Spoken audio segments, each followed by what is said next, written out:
തൃശൂർ ചന്ദ്രാപ്പന്നിയിൽ ദേശീയപാതയോരത്ത് യാത്രക്കാരുടെ കണ്ണഞ്ചിപ്പിക്കുന്ന കാഴ്ചയായി മാറുകയാണ് ദിനേശൻ എന്ന കർഷകന്റെ 10 മണി പൂന്തോട്ടം.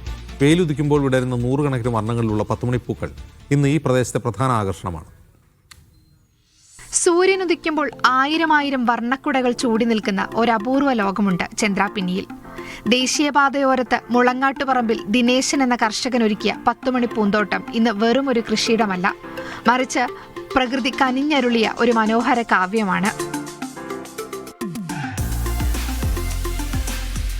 തന്റെ വീടിനോട് ചേർന്നുള്ള 16 സെന്റോളം സ്ഥലത്താണ് ഈ പൂക്കൃഷി ഒരുക്കിയിരിക്കുന്നത്.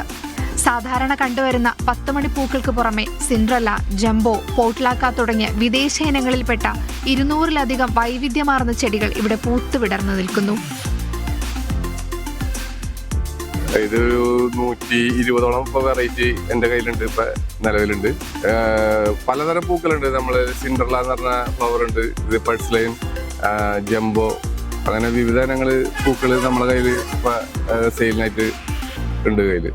വെയിലുദിക്കുമ്പോൾ മാത്രം ചിരിക്കുന്ന ഈ പൂക്കളെ കാണാനും വാങ്ങാനും ദൂരദേശങ്ങളിൽ നിന്ന് പോലും ആളുകൾ ഒഴുകിയെത്തുകയാണ്. തിരക്കിട്ട ജീവിതയാത്രകൾക്കിടയിൽ ഒരു നിമിഷം വണ്ടി നിർത്തി ഈ പൂക്കളുടെ വശ്യത ആസ്വദിച്ച് സെൽഫി എടുത്ത് മടങ്ങുന്നവർക്ക് ഇതൊരു നവോന്മേഷമാണ്. ചെടികൾ വാങ്ങാൻ താല്പര്യപ്പെട്ട് ദൂരസ്ഥലങ്ങളിൽ നിന്ന് പോലും നിരവധി ആളുകൾ ഇപ്പോൾ ചന്ദ്രാപ്പിന്നിയിലേക്ക് എത്തുന്നുണ്ട്. ഏതാണ്ട് 150ഓളം വെറൈറ്റീസ് ആണ് ഇവിടെ ഉള്ളത്. കഴിഞ്ഞ 2 വർഷമായിട്ട് ഞങ്ങൾ ഇവിടെ നിന്നാണ് കളക്ട് ചെയ്യുന്നത്. ഇക്കുറിയും ഇവിടുന്ന് തന്നെയാണ് കളക്ട് ചെയ്തിരിക്കുന്നത്. ദേശീയപാതയിലൂടെ പോകുന്ന യാത്രക്കാർ വണ്ടി നിർത്തി ഈ പൂന്തോട്ടം കണ്ടും ഫോട്ടോ എടുത്തും മടങ്ങുന്നത് പതിവ് കാഴ്ചയാണ്.